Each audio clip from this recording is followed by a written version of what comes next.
Hello, Pastor. Hello. Praise God once again. Hallelujah. And Happy New Year to you. Same Boss, to you, my brother. I know you've been moving left, right, center here, but you can share with us how has you took over. You are yet to be registered in the year one, right? Yeah. Because last year was when you came around. A lot has happened. Sure. What's the news from the end?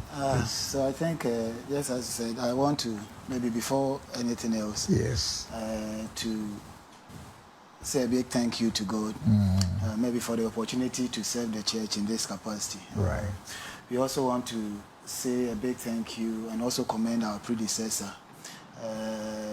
Pastor Professor William Otu Ellis. His great work for the past 4 years up to last year has actually placed the ministry in a higher pedestal.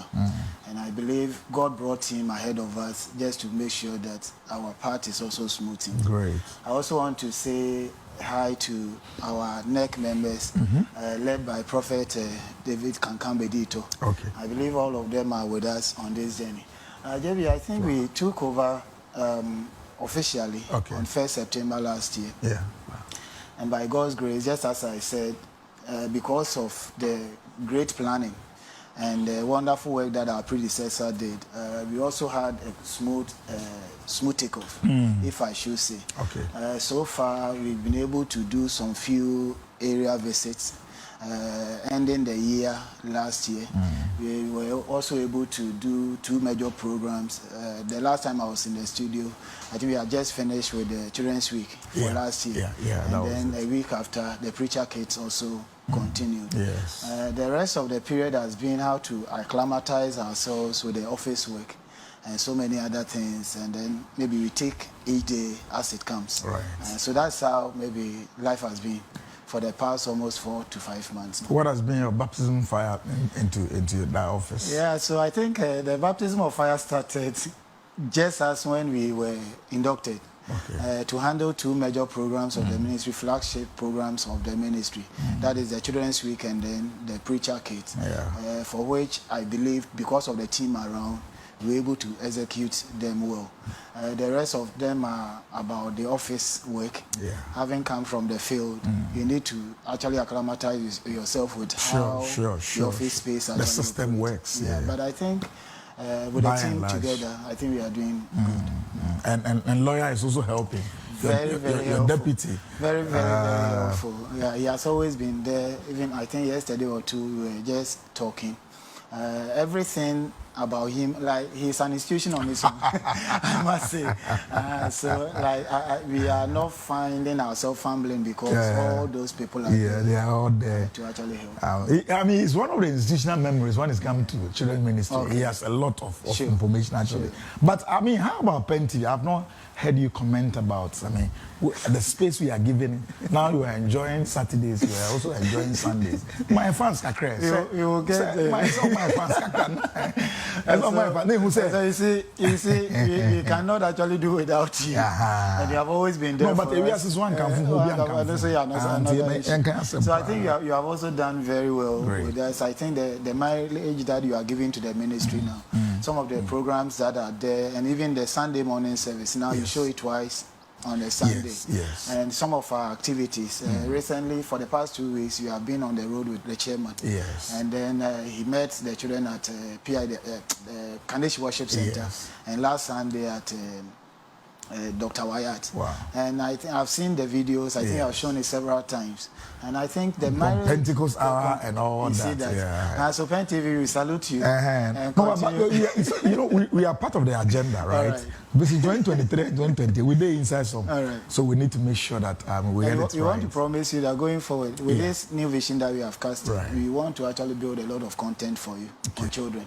And so the partnership will continue to grow. Excellent. And our doors are wide open. We want to do that to promote the well-being of our kids. Yesterday, in fact, the Schools Outreach Ministry coordinator was here, and I'm sure he also works with you in tandem from the crèche up to that level, so you all work in line. One thing that came out clearly was that when you get the children right, you are safe. And then I was just quoting a lot of authorities that have, I mean, brought out or propounded a lot of theories as far as and a well-being in human development is concerned. Piaget will also tell you another story.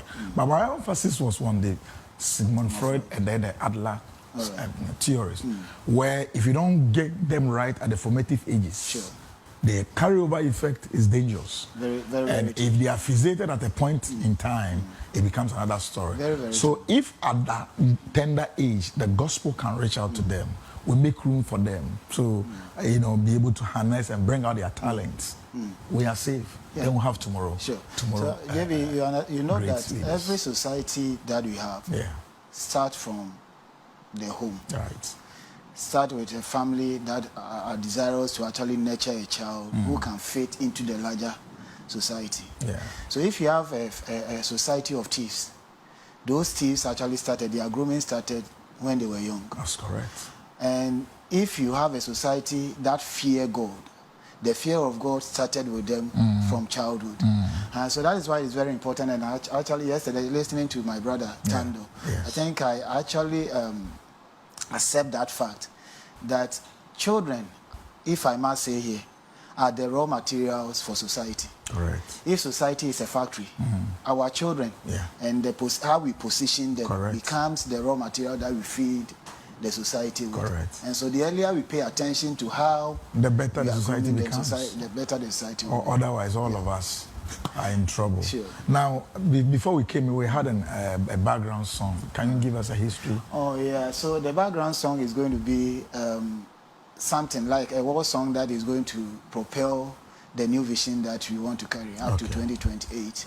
And the content of the song is such that it encapsulates the things that we want to stand for. I had win song to unleash, then we unleash.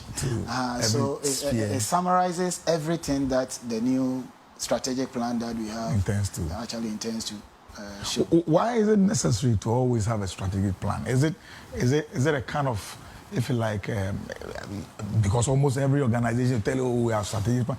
Are we doing it just to fulfill righteousness in quotes, or it's just that we are intentional and we want to achieve certain things systematically? Maybe somebody has said that anyone who doesn't know where he's going, any road at all can take the person there. You see, strategic plans are written in such a way that it carries the soul and the spirit of a vision that somebody is running with. See, in scripture, the Bible says that the vision is for an appointed time. And God encourages that write it down and make it plain so that anyone who actually gets hold of it can run with it. So it is not just for any reason why we want to actually pen down the things that God wants us to do in any dispensation. It guides.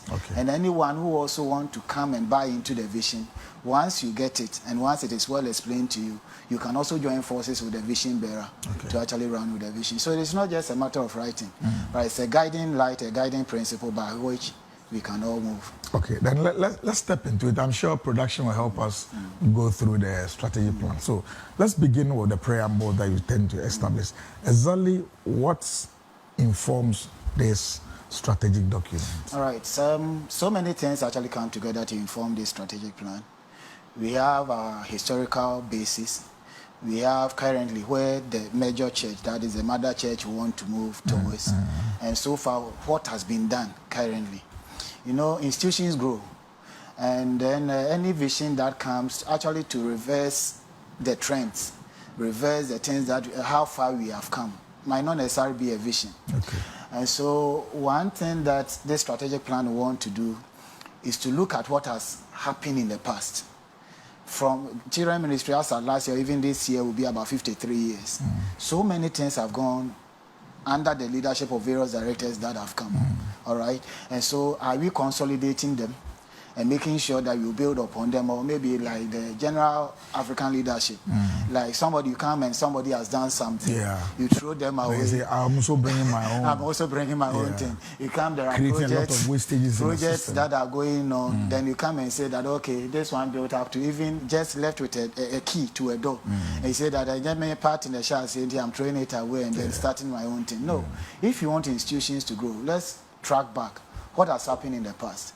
can we consolidate the gains? But they normally also say that the reason I want to ask and say, scan away the 100 until twice or no boca. But if it is fresh, you have opportunity of signing something new. Yeah. Okay, that is the Probably, but you see, if all of us will actually lead with integrity, you can't start something that maybe when you are not there, somebody cannot finish. Right. So if it is about, you know, the project amount that you actually value the project at, you contract a loan, then it's assumed that wherever you have gotten to, with the project, there should be excess money leftovers to really so take care of. Continue that one. And so, coming back to what you want to do, we are trying to consolidate the gains of the past, most especially the last 4 years, because we are running within the possessing of the nation's agenda. Okay. The first 4 years of the Children Ministry vision actually fell into the first phase of the possessing of the nation's agenda. So we can't do anything otherwise. We have to actually feed into it and also get. So let's understand the gains we've made so far, and then we can fix it to 25. Some of the gains. Some of the gains so far, by God's grace, now we can say that the Children Ministry has an identity of its own. As far as the Children Ministry of the Church of Pentecost is concerned. Okay. Either to those of us that have followed the historical trajectory of the ministry, find out that most of the things that borrow from this place, borrow from this institution, borrow from this institution, then we merge them. And sometimes some of those institutions actually had a huge control over the ministry, and some of those times too, they sometimes determine what the ministry should do. But we are Church of Pentecost, and once visions are being cast by our leadership, I think there are so many things that we can do so that we fall in place, so that wherever we get our ministry to, people will realize that this is the Church of Pentecost. The identity. And so through the leadership of Prof, for the past 4 years, just as I said, some customized programs, just like the Jethro Initiative, which is making waves and transforming the lives of our children, has been brought on board. The Children Community Club, the One Child, One Bible, putting Bibles in the hands of children and actually making sure that they read the Bibles for themselves. We brought up the box library and all those things where we are not only concentrating on biblical knowledge only, but to develop the reading abilities of our children, because children should be seen as a holistic entity, so that we don't only attend to the spiritual only, but so many other things.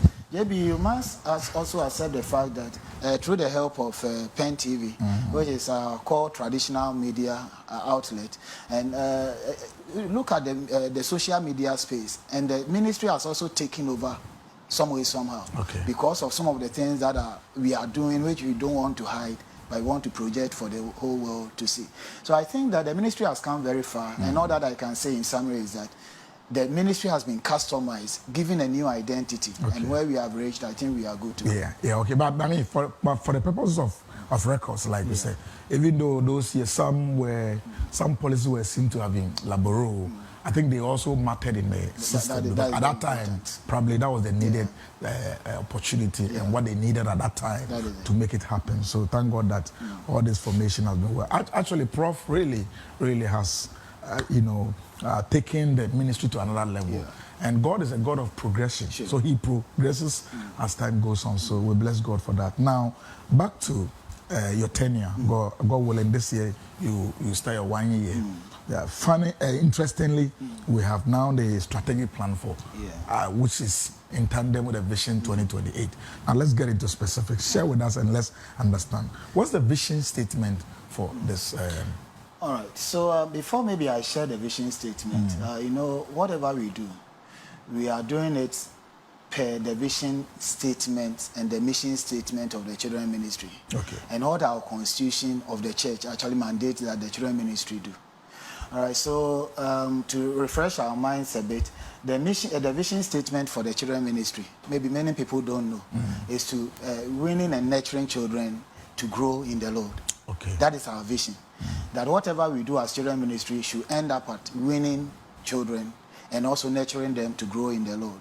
And the vision statement, the mission statement actually also talks about the fact that we exist to lead children to Christ and to bring them up to grow mentally, physically, socially, and spiritually, to take up the mantle of leadership in the near future. And this is St. John Luke chapter 2, verse 52. So here, the mission statement actually talks about the fact that we want to groom a holistic child, spiritually, socially, then physically, and then maybe mentally. All these children are to be groomed. And then the constitutional mandate that gives us the opportunity to run also talks about the fact that we will have a children ministry which is made up of children and their teachers. Okay. And the idea here is that they are going to actually function within the various locales. Okay. Holding Sunday morning services and many other activities that will ensure that our children are groomed and then their interest is sustained also in the ministry. Okay. And just as I said, the ministry is a subset of the whole church. Now currently, Vision 2028 of the church actually talks about the fact that we are unleashing the whole church. Yes. All right? Yeah. And if I say the whole church, you come to the church of Pentecost and then the whole church is made up of adults and children. And that is why I love what the chairman is doing now. That his attention is not only on the adult. Now the chairman attends Sunday school. Yes. And that is wonderful. And the 2 days that we've been with him, he talks about the fact that the church is not only about adults. And he made one important statement that he was actually telling the history of the church, the various chairmen that have come so far. And when he got his term as the 6th chairman, he said that the 6th chairman is those of you children sitting here. And so bringing in the children. And so if you want to form any strategic plan, then that strategic plan should fall into the vision, the mission, and then the constitutional mandate of the church and what the church is seeking to do now. So what the statement that we have actually carved out for ourselves and the aim that we want to actually pursue is that we want to win, and unleash godly children to transform their world. We want to win, and then unleash godly children to transform their world. So basically, that is what we want to run with, and that is how we want to actually move on from maybe now. No, just touch on what you just said, that, I mean, recently, Chair has been visiting the various children. I mean, I think time and number, he has said this at various conferences that I've attended, that area heads and district pastors are not there for the only adults. So area head is there for the children as well. And then the district pastor is also there for them. But normally, if you go down there, you usually find out that it looks as if the area head is more or less busily looking at the activities of the adult at the expense of the children. So when the idea came back that no, we need to revisit that system, especially giving attention to even where they worship. Now, most of the places you attend have beautiful structures for children's service, and it's all good. And now, most of the area heads that I have seen, I mean, will even come on and now say, I want to join and fellowship with the children ministry. That's a blessing. And some of the presiding elders are also doing great, especially my local, for instance. Last week, we had opportunity of putting all of them together and celebrate them. Even though the Christmas and the years are past, we just organized some get-together for them. This was a huge one. And now the interest there is very important because they are strategic partners. Now, the next point we have to do is that, so with this objective, now let's move on to the various, if you like, activities and structures that will help us hold the vision, the strategy plan, so that by the next 4 years, when we sit down and want to account, we can say that, okay, now we had this pillar, we wanted to look at this pillar A, pillar B, pillar C. We've gotten them, and therefore the structure is perfect. All right, so, JB, I think that this vision or this strategic plan is hinged on 3 basic things. And all of them are found in the strategic theme that I earlier communicated. All right, so the 3 words: win, and then unleash. I would wish that maybe there is a diagram, if it could be projected, and I can speak to that. Production will do that. There's a diagram I want to see. Win, then win, then unleash. These are the 3 pillars based on which the whole vision or the whole strategic plan is hinged on. All right, so the win aspect, basically, so you look at the diagram on the screen. All right, beautiful. You find out that it is something like a cycle, an unending cycle. Start with the first W, that is win, W-I-N. Then the second one, win, that is W-E-A-N. And the last one, unleash. What it means that if it's an unending cycle, then it means that the process will continue till the Lord comes. And 2, the diagram looks like a tripod. In local parlance, you may want to call it like muchia. Just as we have 3 like legs that forms the muchia, you cannot take one out for the in our governance we have the 3 arms of government. So you can't take one off for the rest of the process to stand. So you need the win, and then you need the unleash at the same time. Yes. Okay, so if I want to speak about these pillars, maybe taking them one after the other, correct, if time permits, is that when we talk about the win, you know, the mandate of the church, the whole church, is all about the Great Commission. Where in Matthew 28, verse 18 to 20, the Lord Jesus Christ, one of his last words, that we should go into the world and make disciples. He didn't say we should make converts, but make disciples of the world. All right. Now, I want to state here that if this is the core mandate of the church, and we have already stated that children are also part of the church, then any great commission that omits children becomes great omission. I like that. Any great commission that omits children, or so the letter C in the Great Commission, all right, which I think represents children, becomes a great omission, but not a great commission. Okay. And the reason why we are saying this is that we can trace the historical trajectory of the whole Church of Pentecost, and it will marvel you to know that one of the earliest converts of the Church of Pentecost that we are seeing today, with membership getting into the 4 millions, and then currently global getting into million, about 200 countries and all those things, it started with children. And this one, Mama Sophia Makion, the wife of our founder, has a story to tell. That when they came into the Gold Coast, they didn't have a church, they didn't have a house, they didn't have a people. But when they went out there into the open air, spreading the gospel, the first group of people that came closer to them were children. And when the children came and they were taught the choruses and all those things, and they became happy with their way of life, and their mothers saw it, then the women followed. Okay. Then when the women also came, and it happened that their lives were transformed, those that were quarrelsome in the house were not quarreling with their husbands again, and their husbands saw the transformation in their lives. Then their men also came to see what is happening to them at the church, which has brought that transformation in their women. So who started the Church of Pentecost?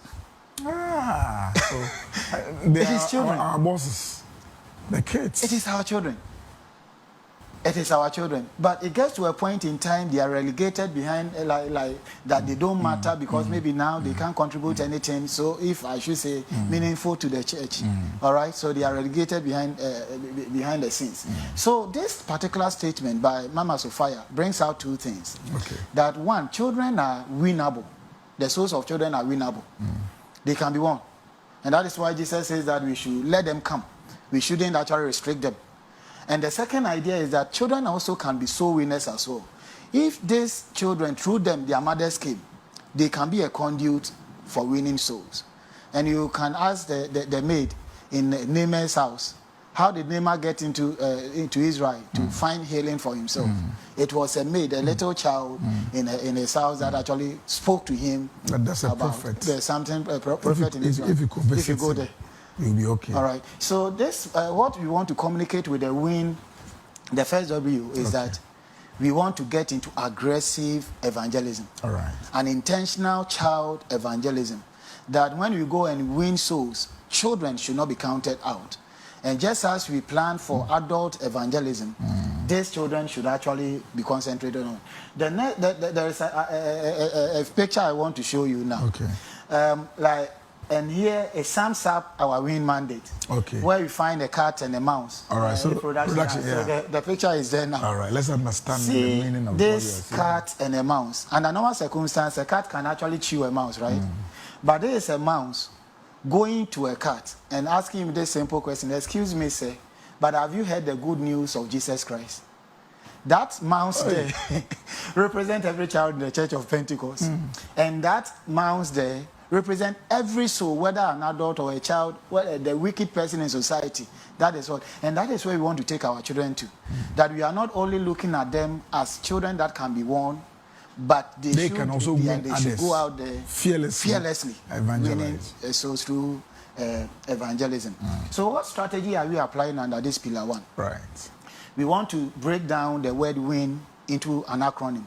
WIN. The W means to witness. Okay. every evangelism drive starts with witnessing to somebody. And the I actually talks about integrate. So have you won them? Can we integrate them into our fold?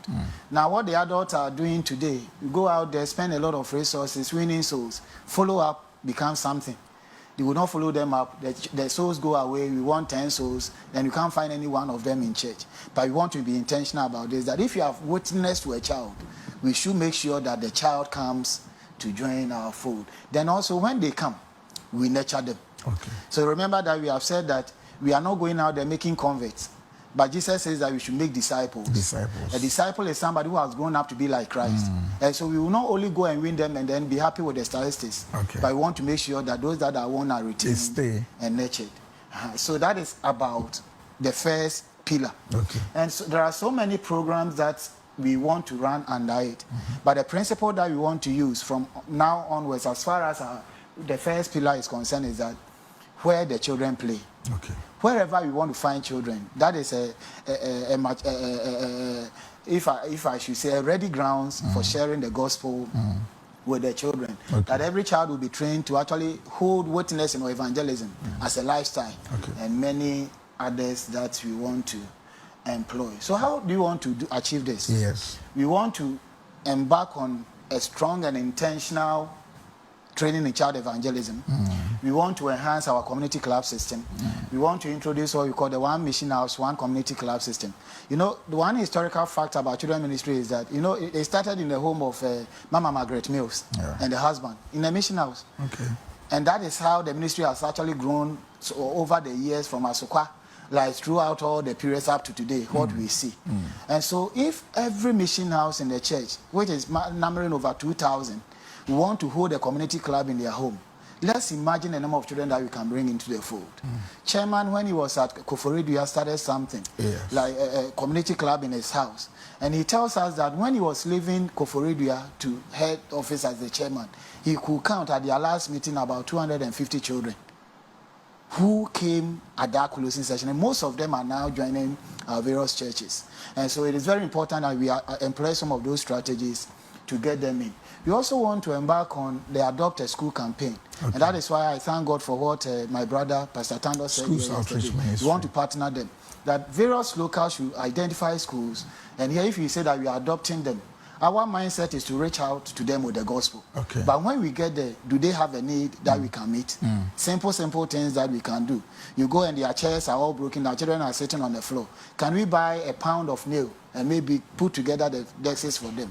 In a way, provide some assistance and which also the overarching vision 2028 also talks about community service as well. That is it. Recently, there was an Odoko area.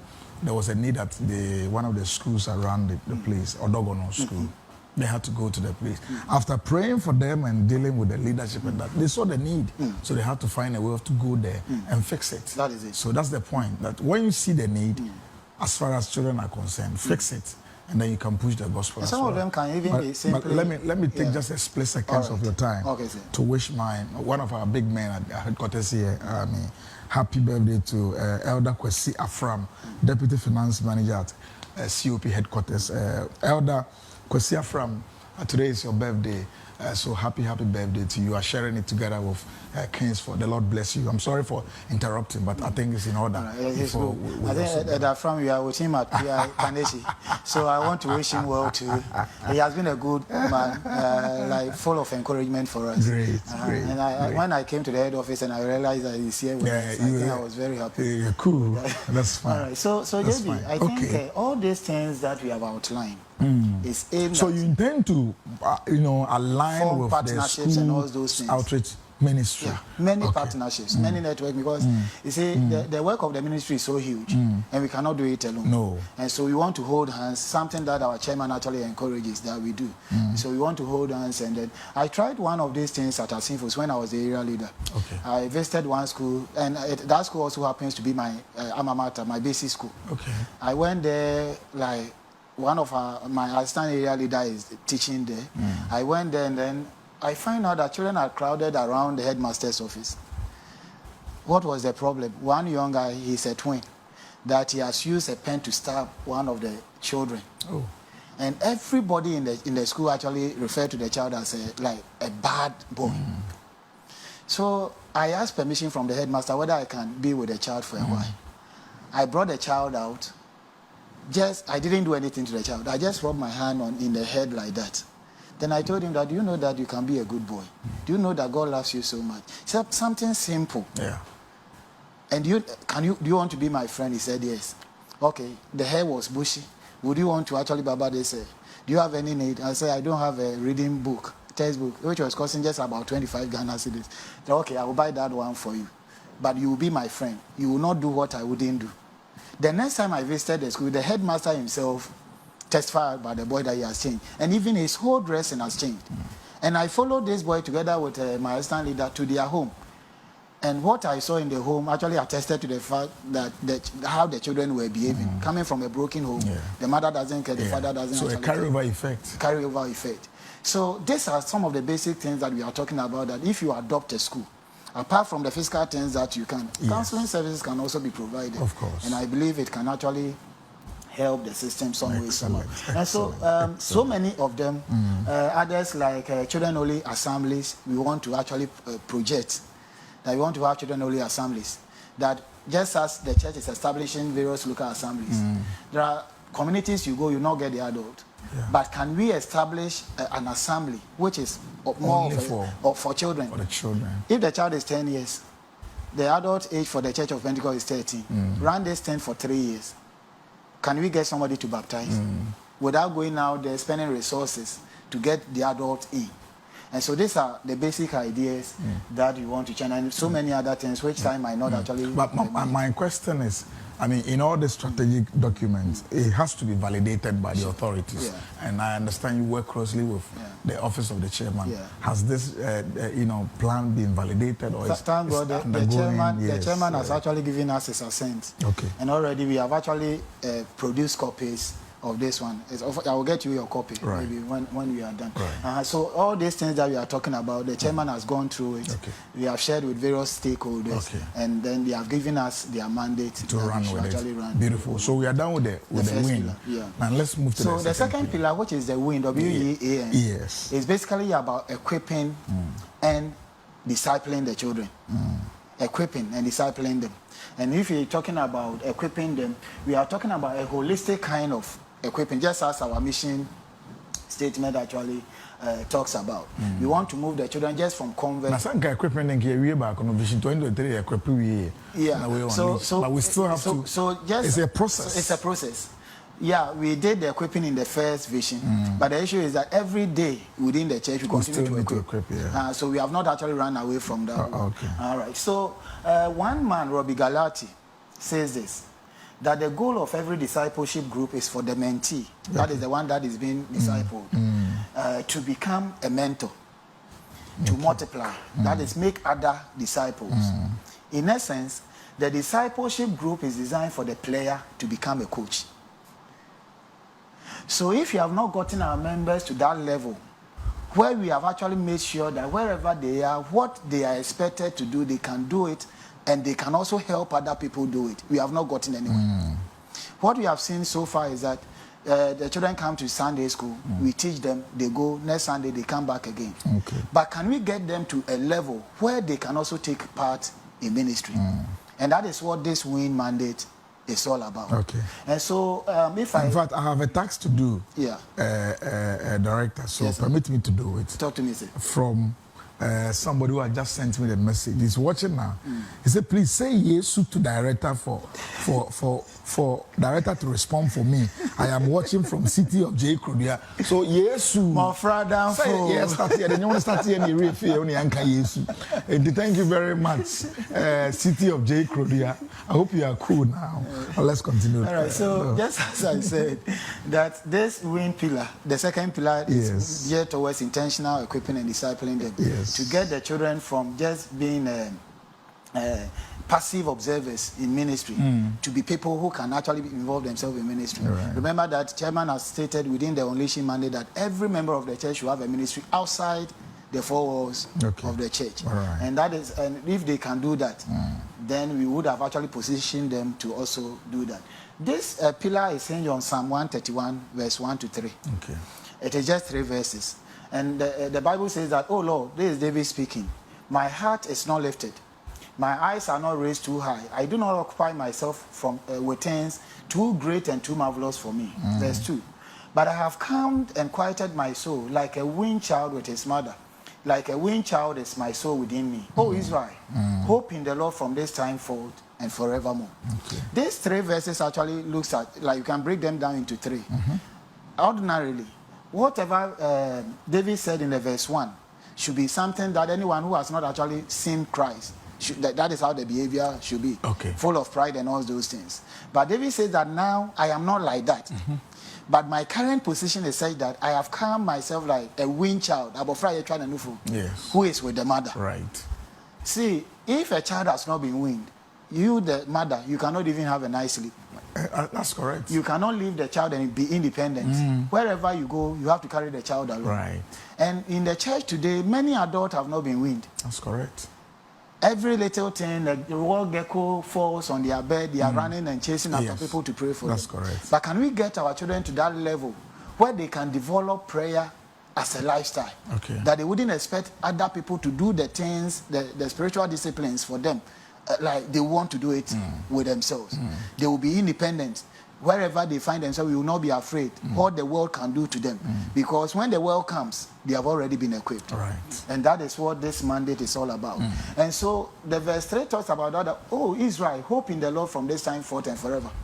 For the church of Pentecost and Christianity as a whole, to have a future that we can rely on, then we need to win our members and win our children. That is the only hope that we have. That if we cannot think about releasing our children into the world and be comfortable, thinking that wherever our children are, nothing untoward can happen to them, LGBT cannot take over them, and they can stand and defend their faith wherever they are, then we should forget about it.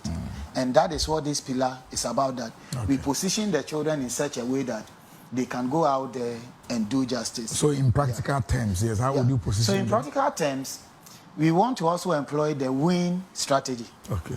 And the WIN strategy, we want to break down the WEAN also as an acronym.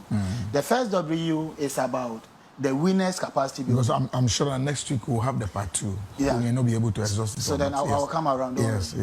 So the first W, the W under the WIN strategy is about winner's capacity building. Okay. And if you talk about the winners that we have, you see, in every winning process, 4 things are very important. Okay. The person doing the winning, the process that is used, the environment within which the winning is done, and the child to be won, to be weaned. Okay. And so if you talk about winners capacity building in this regard, we are talking about all those people who come together to help us raise children. So we are talking about parents. We are talking about the Sunday school teachers. We are talking about even alumni of our children ministry. Okay. We are talking about ministers and officers of the church. Right. And anyone who comes together so that we win the children, or we equip and then disciple the children. So under the win capacity, we have things that we want to do with our parents. Okay. We have things that we want to do with our ministers and our officers. We have things that we want to do with our alumni. We have so many things, even our children pastors, as we have them, so many of them. And this one actually borders on, like if you come to the teachers, you want to expand our area training teams and groom them in such a way that teachers will imbibe 2 kinds of responsibility. Okay. That is to serve as fishermen and also serve as shepherds. Okay. So they will do the work by hook or crook. Okay. Hook means that they will fish for lost children, and by crook, that is a shepherd staff. They will shepherd these children to actually grow. And so under the win pillar, the W, just as I said, is about anyone who comes together, the various stakeholders who help us in grooming the children. Okay. The E is about equipping the children. Equipping here, from our mission and vision statement, holistic equipping. So we have their spiritual grooming at heart. We will have their social grooming at heart. We also have their intellectual growth also at heart. And then their physical well-being also at heart. Let me quote this something from this man called David Boyd. That if you want to see a child who is spiritually equipped, there are 8 things that you want to look at from the children. The first one is they should be powerful in prayer. They should be responsive in worship. They should be biblically fluent. They should be spirit empowered. Okay. They should be actively serving, bold in faith, giving selflessly, and living like Christ.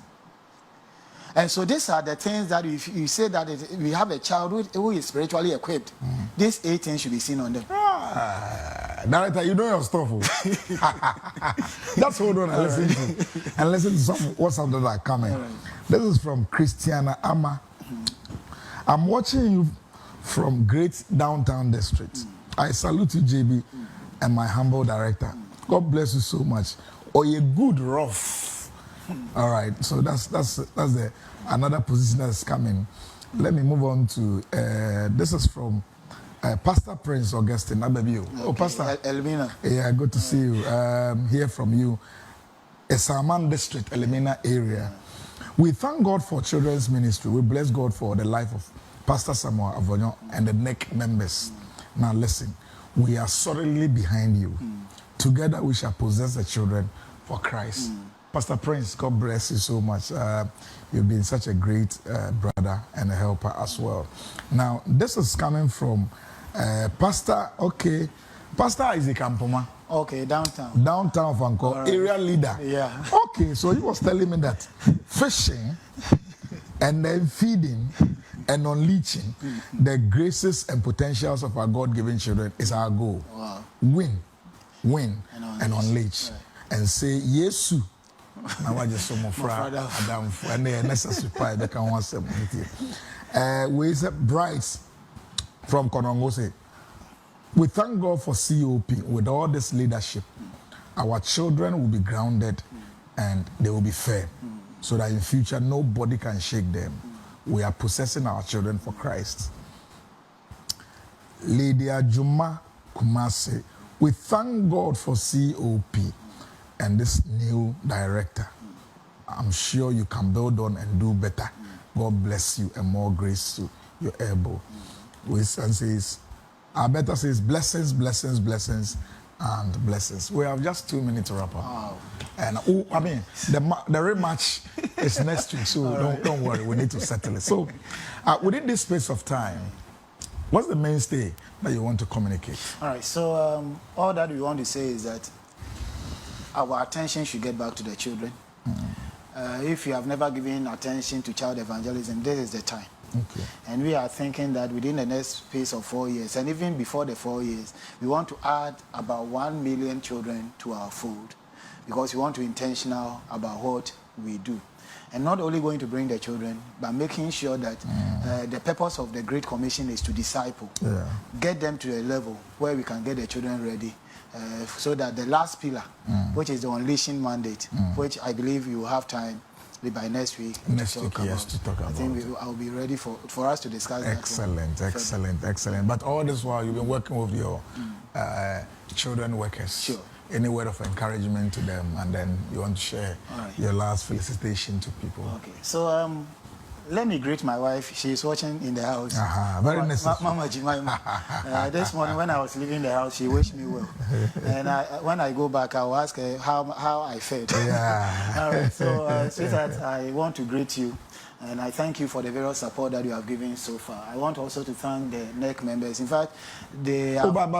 not to cut you, let me also say this to Sof Mami, Patricia Edu. Okay. Regards to you as well. All right. So the NEC members have been very awesome. Right. In fact, the prophet, our patron, they have never shown me any attitude that actually tells me that I'm not wanted within the system. Right. And so I love them so much. For our children workers, this vision is for you. And just as you have done so many work over the years, grooming children and all those things, as I sit here, it will marvel you that my Sunday school madam became my assistant area leader at Asinfosu. Interesting. Mama Rose Monamwaku. Wow. And she is still doing the work. Wow. She has never given up. And I believe that for some of us, now that I am sitting here now, wherever she is watching me from, she feels proud of me. Very proud. I want to encourage us that we are building a strong foundation for the church. I believe that the children are not just the future of the church, but they are the current strength of the church. Let's build the strength and and let's build the momentum for God. Right. Whatever happens, God is going to reward us both now and then our eternal rewards are also waiting for us. Right. Maybe if you have another time, we'll continue. Yeah, I'll save the rest of the WhatsApp for next week. We have day 2 of director to come over to come and tell us more. But I mean, by and large, if you listen to the strategic plan, it tells you that it's loaded and it will need a commitment of all.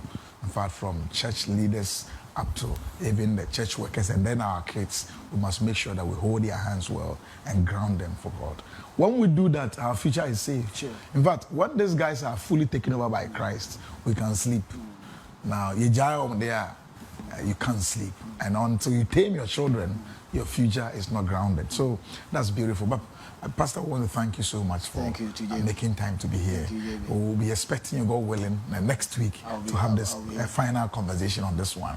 But we will say we love you. All right. And we are following the ministry as well.